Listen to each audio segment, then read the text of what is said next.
Bismillahirrahmanirrahim. Assalamualaikum warahmatullahi wabarakatuh. Alhamdulillahirabbil alamin, wassalatu wassalamu ala asrofil anbiya'i wal mursalin wa ala alihi wa sahbihi ajmain, amma ba'd. Qala ta'ala fil Qur'anil Karim, a'udzubillahi minasyaitonir rajim. Bismillahirrahmanirrahim. Walladzina idza anfaqu lam yusrifu wa lam yaqturu wa kana baina dzalika qawama. Shadaqallahul adzim. Al-Furqan surat ke-25 ayat 67. Menjaga antara hedon dengan tetap berpedoman pada firman-firman Allah. Tadi saya bacakan surat Al-Quran tadi juga yang artinya Bismillahirrahmanirrahim, dan orang-orang yang apabila membelanjakan harta mereka tidak berlebihan dan tidak pula kikir, dan adalah pembelanjaan itu di tengah-tengah antara yang demikian. Nah, saya mau sharing nih Anda semuanya ya, kegiatan-kegiatan Bank Indonesia Religi khususnya untuk milenial. Satu, saya sudah pernah cerita dulu di Bank Indonesia ada namanya Bank Indonesia Religi. Apa Bank Indonesia Religi itu? Adalah kegiatan budaya kerja, agar seluruh pimpinan satuan kerja, para pegawai, dan ananda milenial semua kalau bekerja itu dapat 3-in-1. 3-in-1-nya apa? Insya Allah tentu saja dapat karier yang bagus, apalagi rezeki yang insya Allah barokah, dan apalagi ini sebagai ibadah. Jadi bekerja di Bank Indonesia dan dimanapun juga, termasuk Ananda Adrian, Ananda Prita, dan yang lain bekerja dimanapun itu bagian dari ibadah. Itu yang tentu saja kita bisa Rabbana atina fid dunya hasanah wa fil akhirati hasanah, bahagia semuanya di dunia dan akhirat. Makanya kita ada kegiatan-kegiatan BI Religi, gimana kita mendasarkan nilai-nilai agama Islam dalam kita bekerja. Apapun nanti ya tingkatannya, yang pimpinan, yang di tengah, dan terutama yang milenial. Yang kedua mengenai BI milenial ya.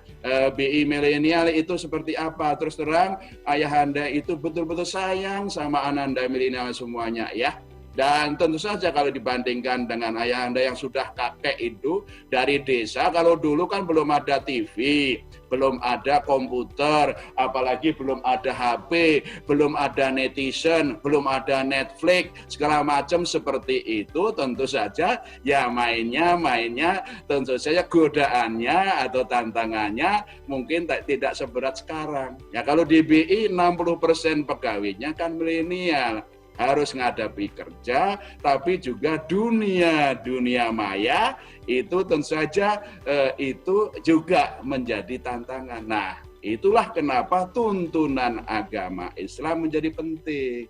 Kalau lagi chat, WA, pas lagi azan, ya gitu loh, seperti itu, ya tentu saja jangan kemudian entar sholatnya nanti lagi asik nih chatting gitu loh, atau lagi nonton apalah film atau apa. Nah itu makanya pembinaan akhlak itu menjadi sangat penting seperti itu.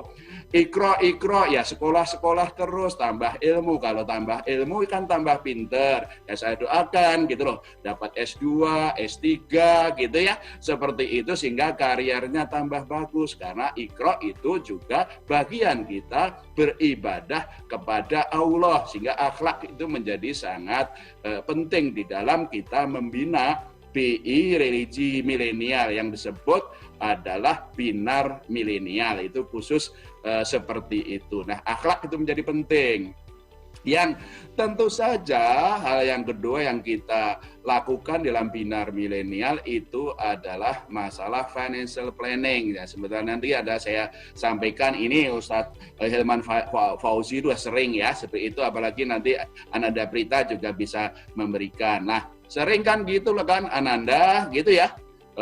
Kalau financial planningnya kurang pas ya, begitu terima gaji langsung pengen hedon, wah gitu loh, langsung berat lupa kalau bahwa di sebagian penghasilan kita, gaji kita harus bayar zakat, infak, sodakoh lah seperti itu ya. Pengen tampil kece lupa gitu ya.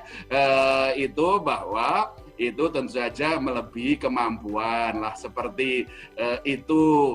Dan demikian juga ini habis bulan habis gaji, bahkan kadang gitu baru tengah bulan habis gaji lah, kapan mau sebagian mau diinvestasikan kan. Ananda juga perlu merencanakan masa depan kan. Ayah Anda juga pengen kan Ananda nanti tentu saja lebih mandiri ya, tentu saja nanti berkeluarga, mendidik anak, punya rumah, punya mobil. Nah itu kan perlu financial planning, itu kan perlu financial planning. Nah, financial planning yang tentu saja halal dan barokah gimana? Ya tentu saja nanti Ustadz Hilman Fauzi dan Ananda Prita bisa memberikan tip-tip hijrah. Kan banyak juga di sini masalah penanaman dana yang halal, yang barokah, apakah di perbankan syariah atau di berbagai alternatif investasi. Yang topik yang ketiga di dalam Binar Milenial itu adalah memang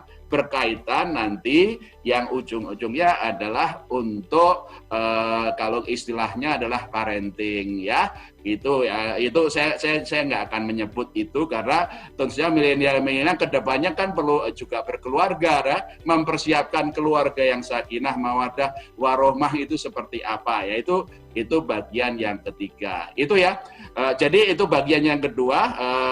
Ananda Adrian dan para sobat-sobat guys ISEP, Ayahanda sangat menaruh perhatian agar para milenial dimanapun juga di Bank Indonesia, sobat-sobat ISEP semuanya itu betul-betul insya Allah Ayahanda doakan menjadi pemimpin Indonesia, amin, yang sukses ya, yang karirnya sukses, rezekinya itu lancar dan barokah, dan keluarganya juga sakinah mawadah warohmah. Sehingga itu bagian yang kedua yang ingin saya tekankan kepada Ananda Milenial dan sharing di BI Religi Milenial atau Binar Milenial itu kita lakukan yang ketiga itu ya.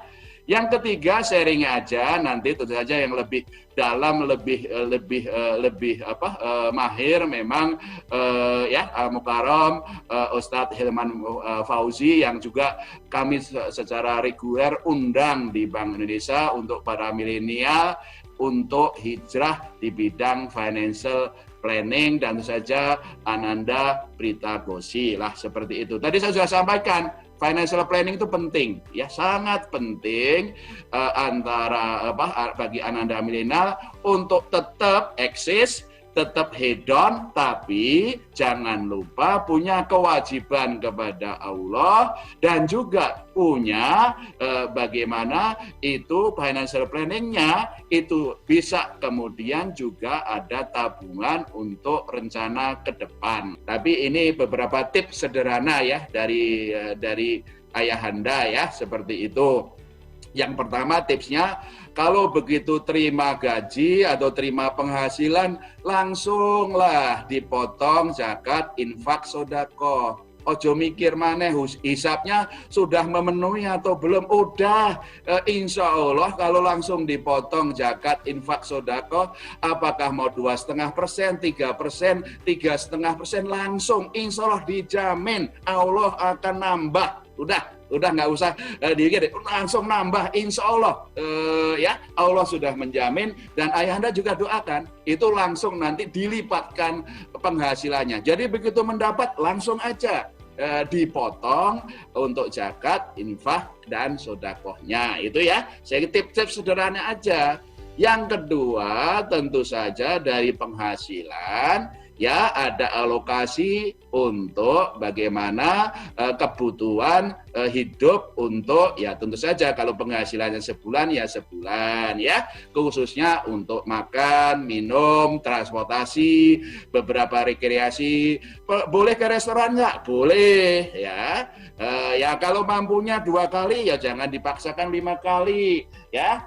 Boleh pakai dasi Salvatore Ferragamo boleh atau yang lain-lain yang kan boleh, tapi kalau mampunya 1 ya jangan beli 10 gitu seperti itu ya. Terus kalau sudah ini dapat iklan ini diskon 50% gitu, lihat dulu ya itu ini antara needs sama want itu ini want atau needs gitu ya, itu harus dilihat lah seperti itu. Jadi tetap tampil eksis hedon tapi sesuai kebutuhan, itu yang nomor 2 lah seperti itu. Nomor 3 apa? Ya sisihkan sebagian untuk investasi ya, untuk ke depan.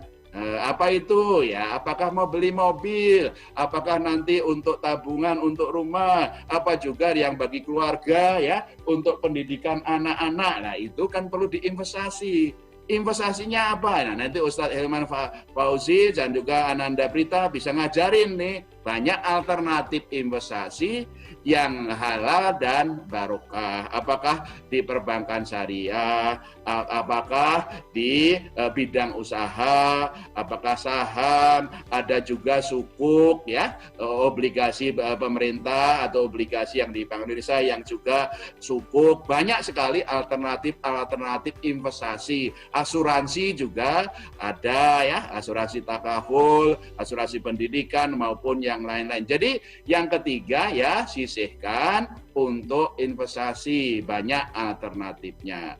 Barangkali gitu para guys ya, para Ananda milenial semua, ayah Anda benar-benar bangga ini ya. Betul ini ya, seperti itu. Ini sudah saya lihat ini banyak Ananda yang sudah saya kenal di Bank Indonesia ini. Ada Zaki itu, Zaki senyum-senyum aja ya. Terus kemudian ada banyak yang lain ya dari nama-nama ini ya, dari Bank Indonesia ya. Tapi juga saya ingin kenal juga yang sobat-sobat ISEC ya, yang dari selain Bank Indonesia ini kumpul ya, silaturahim milenial BI maupun milenial untuk Indonesia. Insya Allah kalau semakin banyak silaturahim para milenial, insya Allah itu akan diberikan keberkahan oleh Allah. Barangkali 3 hal itu Ananda Agusman. 1, selalu kita di dalam bekerja apapun yang kita lakukan tetap berpedoman kepada firman Allah dalam Al-Quran maupun tuntunan hadis supaya dapat 3 in 1, kariernya dapat, rezekinya dapat, dan juga itu sebagai ibadah. Yang kedua tentu saja milenial itu sangat penting. Di BI 60%, di Indonesia kurang lebih 55%, sehingga kenapa pembinaan akhlak ya dan juga religius bagi milenial penting, baik akhlak, financial planning maupun yang lain-lain supaya bergaul seperti itu. Yang ketiga, financial planning itu sangat penting. Tips-tipsnya tadi ya. Selalu dulukan dulu kewajiban zakat, kemudian juga harus tahu antara needs sama want ya, seperti itu untuk kebutuhan bulan dan juga untuk investasi. Kita akan coba bahas tentang berkah finansial, ketenangan hati dan kebahagiaan hidup dalam aktivitas keuangan. Tentu sebagai manusia kita ingin agar hidup kita tenang hatinya dan juga bahagia hidupnya. Tapi mungkin kalau ada pertanyaan begini, pernah nggak di antara sobat ISEF, teman-teman milenial semua, merasakan hal-hal yang mungkin teman-teman lihat di layar? Pertama misalnya, pernah nggak ngerasain hidupnya terasa berat? Berat banget. Atau yang kedua, kerja sih, kemudian dapat gaji setiap akhir bulan, tapi gajinya seakan cuma lewat doang. Tanggal 25 gajian, kemudian tanggal 2 sudah lewat karena gajinya 2 koma. Tanggal 2 sudah koma, kira-kira begitu. Kemudian dia ngerasa punya masalah, tapi solusi dari masalahnya seakan datang itu terlambat. Dan pada ujungnya hati merasa tidak kuat. Coba cek oleh teman-teman semua, pernah nggak ngerasain hidupnya terasa berat, gaji seakan cuma lewat, solusi masalah datang terlambat, dan juga hati merasa tidak kuat. Dan yang paling parah, ada nggak di antara teman-teman yang misalnya kesehariannya dekat dengan maksiat dan jauh dari taat, sehingga ujungnya kita hidup, yes kita hidup, tapi tidak mendapatkan ketenangan hati dan tidak mendapatkan kebahagiaan hidup. Kira-kira kenapa ya? Kalau boleh saya jawab, bisa jadi persoalannya adalah hati-hati, mungkin hidup kita tidak berkah. Seringkali kita menyebutkan kalimat berkah, tapi mungkin kita belum tahu apa itu berkah. Nah, di dalam kamus Lisanul Arab, Ibnu Manzur itu pernah menyebutkan berkah itu dengan istilah ziyadatul khair, bertambahnya kebaikan. Jadi berkah itu artinya tumbuh, berkembang, dan bertambah. Apa yang bertambah? Bertambah ketaatan dia kepada Allah dan bertambah kebermanfaatan dia kepada manusia. Jadi kalau teman-teman bertanya, Hilman, Ustadz Hilman, kira-kira penghasilan saya ini berkah apa enggak ya? Coba dilihat. Selama kita mendapatkan penghasilan, bertambah taat enggak sama Allah? Ada perintah Allah yang kita tinggalkan atau enggak gitu? Begitupun selanjutnya, tambah manfaat enggak kehidupan kita bagi orang lain? Mungkin bagi orang tua kita, mungkin bagi orang-orang yang kita sayangi, mungkin bagi sahabat-sahabat kita. Karena jangan sampai karirnya bertambah, gajinya bertambah, tapi kita pada saat yang bersamaan kita pun juga meninggalkan kewajiban kita kepada Allah, dan malah kita pun juga tidak menghadirkan kebermanfaatan kepada manusia. Kita bicara tentang berkah finansial. Ini kan hari ini kita bicara berkah. Jadi apa sih berkah finansial itu? Kalau boleh saya rumuskan, berkah finansial adalah aktivitas keuangan yang didasarkan pada aturan syariah sebagai sarana untuk mendekat taat kepada Allah, sehingga membawa ketenangan hati dan kebahagiaan hidup bukan hanya di dunia tapi juga di akhirat. Jadi yang dia bayangkan bukan hanya senang di dunia, kalau dia lapar kemudian dia makan, bukan hanya itu, tapi dia akan lihat tuh, kira-kira yang saya makan ini makanannya halal atau tidak. Kemudian saat nanti dia bertambah karirnya, bertambah gajinya, apakah tambah baik gak sama orang tuanya? Mungkin nanti Mbak Prita akan bahas ada yang namanya generasi sandwich misalnya. Mereka teman-teman milenial yang juga harus ngurusin keluarganya, harus ngurusin adiknya, harus ngurusin orang tuanya dan segala macam. Kemudian dia ngerasa terbebani. Jangan-jangan kita di saat itu sedang diundang keberkahan oleh Allah tapi kita nggak tahu caranya. Maka ketika bicara berkah finansial, bicara aturan finansial yang sesuai dengan aturan syariah untuk bisa mendatangkan ketenangan hati dan juga kebahagiaan hidup. Nah, bagaimana konsepnya? Ada 3. Kalau kita bicara tentang berkah finansial, maka ada 3. Ini yang paling mudah. Pertama, berkah cara mendapatkannya. Yang kedua, berkah cara membelanjakannya. Dan yang ketiga, berkah cara mengelolanya. Jadi kalau disebut berkah finansial itu ada 3 aspek yang paling penting. Cara mendapatkannya, cara membelanjakannya, dan cara mengelolanya. Ini sebagai guidance dulu, prinsip utama kenapa berkah itu penting. Saya menemukan kalimat kira-kira begini. Jangan khawatirkan rezekimu. Karena rezeki sudah tertakar, tak mungkin tertukar. Tapi khawatirkanlah keberkahan rezekimu. Karena itu masih samar dan harus dikejar. Banyak di antara kita yang memahaminya, Ustadz kok rezeki saya beda ya sama orang lain? Hilman kok saya tuh kerja capek tapi kok hasilnya sedikit dan segala macam. Mulai hari ini gak boleh bilang seperti itu. Karena sungguh setiap orang itu rezekinya sudah diatur oleh Allah. Gak mungkin Allah itu zolim sama hambanya. Gak mungkin Allah tuh gak adil sama kita. Yang membedakan kita dengan orang lain itu bukan kuantitas rezekinya, tapi yang membedakan adalah kualitas rezekinya. It's mean keberkahannya. Maka ketika kita bicara berkah, itu sesuatu yang harus dikejar. Dan salah satunya yang pertama adalah berkah cara mendapatkannya. Ada 3 poin utamanya.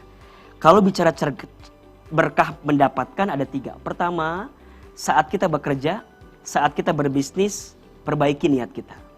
Niatnya kudu lillah, fillah, billah. Karena tadi Mas Adrian Masya Allah menyampaikan satu statement yang sangat bagus sekali.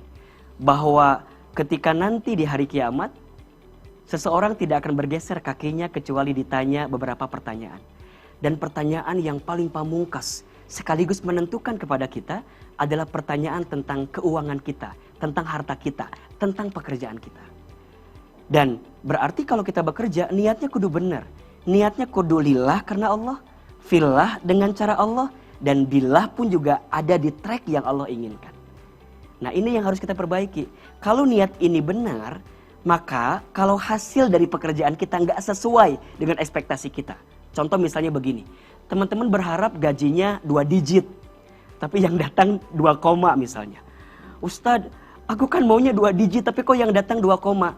Kalau teman-teman paham ketika bekerja niatnya karena Allah, maka yakin saja mungkin Allah tidak balas hasilnya di dunia, Allah sedang siapkan hasilnya di akhirat. Dan ingat, Allah tuh nggak pernah tidur. Ya. Kalau bos kita lupa dengan KPI kita, kalau atasan kita mungkin lupa dengan kinerja kita, Allah nggak akan lupa. Dan Allah akan nyatat itu tergantung niat kita dalam bekerja. Maka yang pertama, perbaiki niat kita. Kudu lillah, fillah, dan billah. Yang kedua, maksimalkan ikhtiar. Islam itu agama yang menuntut ikhtiar terbaik. Gak ada istilah, udahlah yang namanya rezeki mah nanti kan turun dari langit, kalem we gak usah dicari, gak bisa.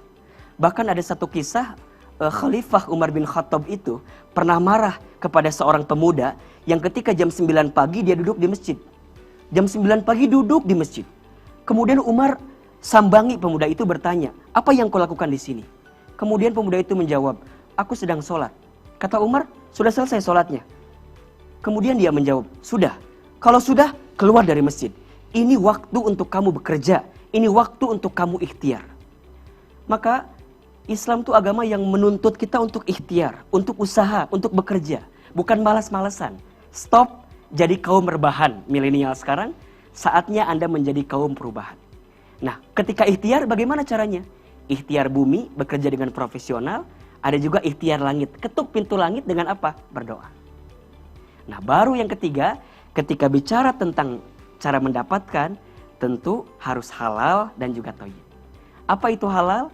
Sesuatu yang dibolehkan menurut Islam, dan juga thayyib, sesuatu yang bisa membawa kemaslahatan. Kita bicara tentang berkah cara membelanjakannya. Gimana mulainya? Pertama, ketika kita dapat uang, dapat penghasilan, dapat income, maka poinnya adalah Allah is priority. Allah sebagai prioritas. Jangan hanya berpikir tentang keuangan di masa tuamu, tapi juga berpikir tentang akhiratmu. Ada zakat, ada infak, ada sedekah, ada wakaf. Itu sesuatu yang harus kita keluarkan. Karena itu adalah hak orang lain dari harta kita. Dan insya Allah teman-teman milenial harus belajar dengan detail. Apa bedanya ahilman, zakat, apa bedanya infak, apa bedanya sedekah, apa bedanya wakaf. Kita akan bahas itu. Kemudian yang kedua, utamakan needs bukan wants. Tadi ayahanda gubernur Masya Allah menyampaikan kepada kita ya. Utamakan needs bukan wants. Gimana sih cara ngebedain needs sama wants? Simple banget. Needs itu jika kamu tidak bisa memenuhinya, maka yang akan dirugikan adalah dirimu. Tapi kalau wants, jika kamu tidak bisa memenuhinya, maka yang dirugikan adalah gengsimu. Dan sampai hari ini, belum ada obat dari penyakit yang namanya GENGSI, gengsi, gak ada. Teman-teman mau sampai kapan ngejar gengsi, gak akan pernah ketulungan. Karena memang itu adalah penyakit dari diri kita. Dan sampai yang ketiga, ketika belanja bersikap pertengahan. Tidak berlebihan, tapi juga tidak pelit. Islam tidak mengajarkan kita untuk kemudian, kok Islam ngekang banget ya Ustadz? Enggak, silakan. Kalau mampu silakan. Ya, tapi ingat ukur kemampuan kita. Ya, kalau kita mau minum kopi misalnya yang agak mahalan sedikit, ya silakan. Asalkan kita mampu. Tapi kalau tiap hari karena hanya ngejar gengsi, agar teman-teman ngelihat kita di sosmed kemudian story-nya diisi dengan kopi yang mahal, maka itu bukan behavior yang baik dalam Islam. Berkah cara mengelolanya. Pertama, susun perencanaan keuangan. Nanti Mbak Prita akan banyak bahas gimana cara nyusunnya. Dan yang kedua, dalam mengelola itu pilihlah produk yang berbasis keuangan syariah. Kalau mau nabung, nabunglah di bank syariah. Kalau mau investasi, investasilah di reksadana syariah atau di pasar modal syariah. Kalau mau ngeluarin sesuatu yang jangka panjang, hari ini Masya Allah ada perpaduan produk yang bagus sekali. Cash wakaf linked sukuk, Masya Allah. Teman-teman nanti bisa belajar tuh gimana obligasi syariah. Ternyata di Islam juga ada. Kalau teman-teman pengen mengantisipasi resiko, maka pilihlah resikonya dengan asuransi syariah. Dan hari ini ada. Indonesia salah satu negara yang Masya Allah sekarang menjadi tren terdepan untuk lembaga keuangan syariah. Sudah nggak ada alasan lagi, ada yang bilang, Ustadz ribet ke syariah itu, di desa saya nggak ada, di kampung saya nggak ada, saya masih enaknya pakai yang misalnya yang nggak syariah. Coba deh pelajari dulu, kemudian dalamin dulu. Insya Allah teman-teman akan menemukan kemudahan yang sama daripada apa yang diberikan oleh lembaga-lembaga keuangan yang lainnya. Dan di syariah itu ada. Kan tadi keyword yang pertama adalah cuan, gitu ya. Nah sekarang Prita mau bicara cuan itu kan sebenarnya adalah uang. Cara halal mendapatkan penghasilan saat ini sebetulnya adalah sebagai karyawan, pekerja mandiri, pemilik usaha maupun sebagai investor. Jadi kalau misalnya nih untuk semua sobat ISEF, kita kan saat ini bisa memilih kita mau mendapatkan penghasilan sebagai apa. Nah, selama itu dilakukan dengan baik, yang tadi baik dalam melakukannya, kemudian baik dalam mendapatkannya, dan juga nanti baik dalam pengelolaannya, semuanya silahkan dilakukan. Nah, biasanya kalau kita sebagai karyawan, itu kita mesti fokus terhadap kerjaan yang kita lakukan nih teman-teman. Kalau misalnya kita sudah jadi karyawan, tetapi pingin menambah penghasilan, bisa nggak sih Mbak Prita? Oh bisa aja, tetapi pastinya tidak menjadi pekerja mandiri. Kenapa? Karena kalau teman-teman Sobat ISEF adalah karyawan, tetapi juga pekerja mandiri, saya khawatir nanti terjadi korupsi waktu. Nah kalau udah kayak gitu, sebenarnya secara keberkahan jadi berkurang. Mungkin secara penghasilan, uangnya banyak, tetapi sebenarnya ada orang-orang atau misalnya pihak organisasi yang akan dirugikan. Jadi Prita sangat diajarkan untuk memiliki integritas. Integritas itu artinya teman-teman kita tuh berpegang teguh, orang muslim tuh harus seperti itu. Itu udah jadi istilah senjata kita lah dalam memperoleh penghasilan. Kita tuh harus punya integritas. Nggak apa-apa kok. Maksudnya kita tuh mungkin penghasilannya tidak sebesar teman-teman yang lain, tetapi percaya aja kalau kita melakukannya dengan penuh integritas, suatu hari nanti kita pasti akan menuai hasilnya. Nah, pemimpin-pemimpin Indonesia pastinya orang-orang yang penuh integritas. Jadi kita latih nih dari sekarang, karena suatu hari nanti siapa tahu kita diamanahkan juga menjadi seorang pemimpin di masa depan. Nah, teman-teman juga bisa menjadi pemilik usaha. Tentunya kalau menjadi pemilik usaha, kita mengharapkan usahanya ini baik, berkah. Nah, yang harus diluruskan tuh apa? Niatnya. Kenapa? Karena di masa pandemi seperti ini, wah luar biasa. Ini yang namanya sebagai pemilik usaha tuh sedang jungkir balik. Yang mereka semua pasti niatnya adalah gimana caranya supaya usaha ini bertahan. Mereka yang akhirnya bertahan, itu kalau Prita tanya, ternyata rata-rata itu sudah tidak memikirkan untung atau rugi. Yang dipikirkan itu adalah bagaimana usaha ini tetap bisa jalan, kemudian tim atau karyawannya yang bekerja di situ sama-sama masih bisa mendapatkan penghasilan. Entah kenapa bisnisnya seperti itu, kok ya masih lancar aja gitu loh. Pasti kan ada rahasia di balik itu.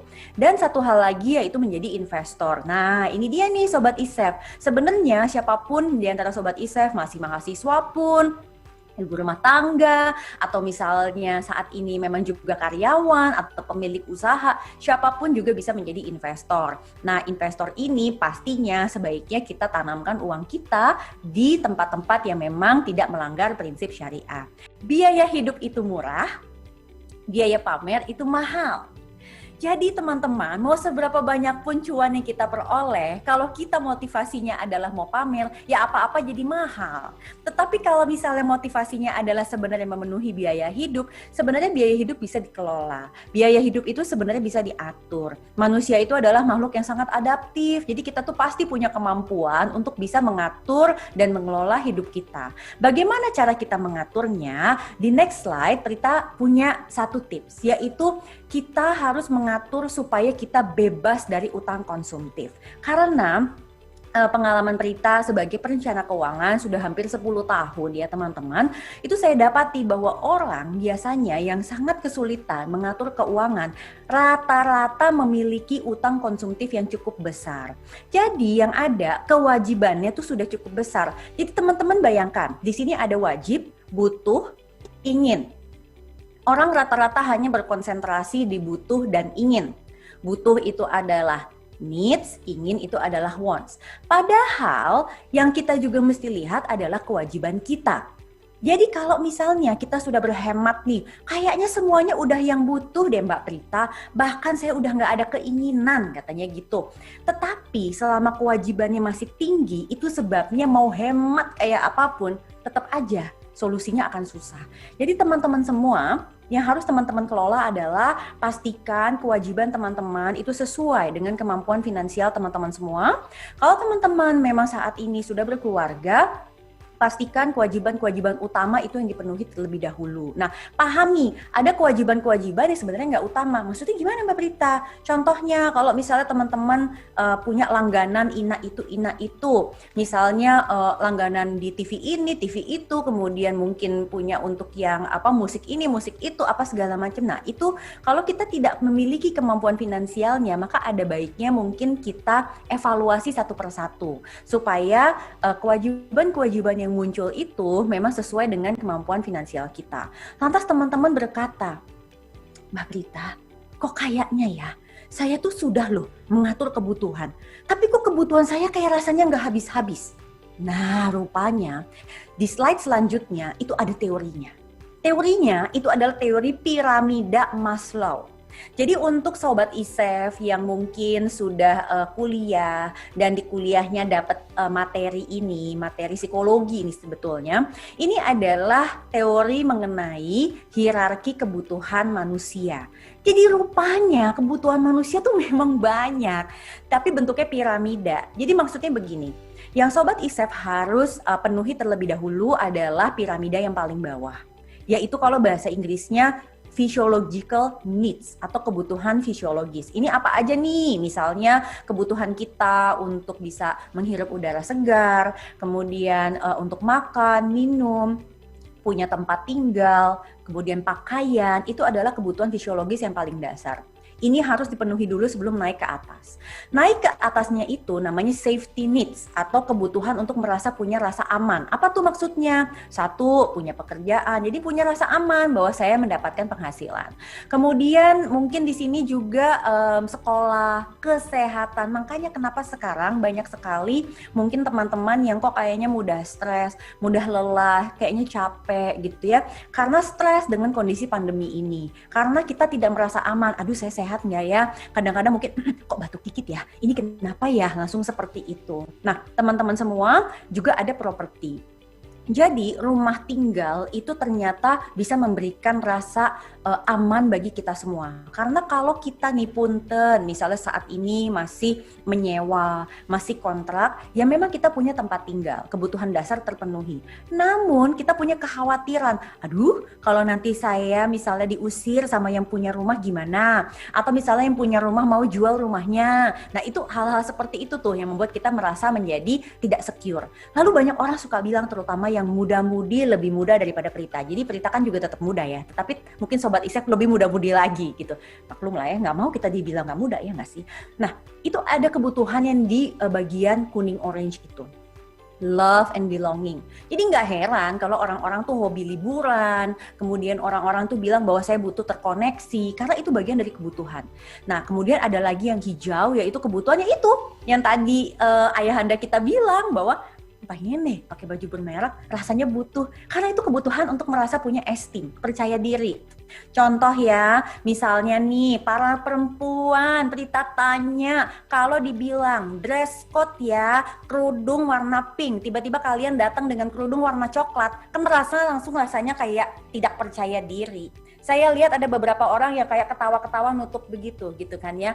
Karena itu mungkin pernah terjadi pada dirinya gitu ya. Dibilang dress code-nya pakai pink, dia datang pakai coklat gitu. Jadi dia langsung merasa tidak, aduh saya kok tidak belong ya di grup ini gitu ya. Apalagi mungkin pengajian gitu ya yang hari ini semuanya pakai baju warna ini ya, tiba-tiba dia datang salah sendiri gitu kan, beda sendiri. Katanya dibilang hari ini temanya pelangi, jadi baju pelangi, tiba-tiba dia datang dengan kaftan yang motifnya motif tiger gitu kan. Dia waduh, dia langsung merasa tidak belong gitu ke situ. Nah, itu adalah contoh-contoh esteem. Jadi ibaratnya nih kalau Prita diajarin, kalau kita ngejar dunia, kita dapat sih mungkin dunia. Tapi kalau kita ngejar akhirat, rupanya kita dapat dunia akhirat, kira-kira seperti itu. Nah, tetapi itu tetap ada ilmunya, bukannya kayak gini loh. Banyak orang misalnya bilang, maaf ya ini guyonannya para perempuan. kok kamu mukanya bagus banget sih gitu ya, pakai skincare apa? Terus kadang-kadang kita merendah bilang, enggak, saya cuma pakai air wudhu gitu kan ya. Ya kan ya bohong lah ya, kan pasti kita lah pakai tabir surya atau kita misalnya pakai bedak gitu, harus dibersihkan juga, itu kan juga bagian dari ikhtiar kita.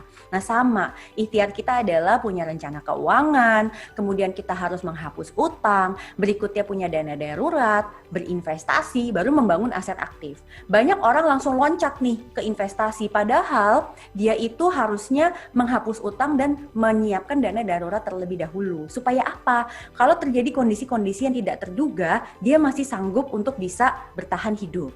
Nah, setelah dia membangun aset aktif, ini sebetulnya adalah untuk masa pensiun kita. Karena kita nggak tahu Allah kasih kita usia sampai kapan dan kita butuh menerima penghasilan pasif. Pada saat kita bisa menerima penghasilan pasif, maka insya Allah kita mencapai yang namanya tetap sejahtera. Dan pada saat keluarga kita tetap sejahtera, maka kita pasti tidak menyusahkan orang lain. Dan kita bahkan bisa memberikan manfaat kepada orang lain. Nah itulah kenapa pentingnya buat kita memutus rantai generasi sandwich. Kita harus menggunakan perencanaan keuangan supaya kita bisa tetap sejahtera, supaya kita memutus generasi sandwich, supaya apa? Hidup kita menjadi penuh manfaat. Nah, ternyata kalau di syariahnya sendiri seperti apa fokus-fokus tujuan keuangan yang memang harus dipenuhi. Nomor 1 adalah punya rumah tinggal. Kemudian nomor 2 adalah bagaimana kita memenuhi untuk ibadah religi kita. Nomor 3, pada saat sudah ada anak ya harus berani bertanggung jawab. Maka anak ini harus di-provide dana pendidikan. Kan tadi waktu di Maqasid Asy-Syariah salah satunya juga menjaga keturunan. Maka ini memang menjadi penting sekali. Kemudian kita harus menjaga masa depan kita supaya tidak menyusahkan orang lain juga. Dan ini adalah dana hidup masa depan. Lalu pasti kita ada masa-masa sulit yang kita tidak bisa kendalikan. Maka dari itu kita perlu memiliki dana darurat. Dan yang terakhir, gimana sih supaya hidup kita tuh bisa bermanfaat? Ternyata kita tuh bisa melakukan yang namanya dana usaha dan sosial.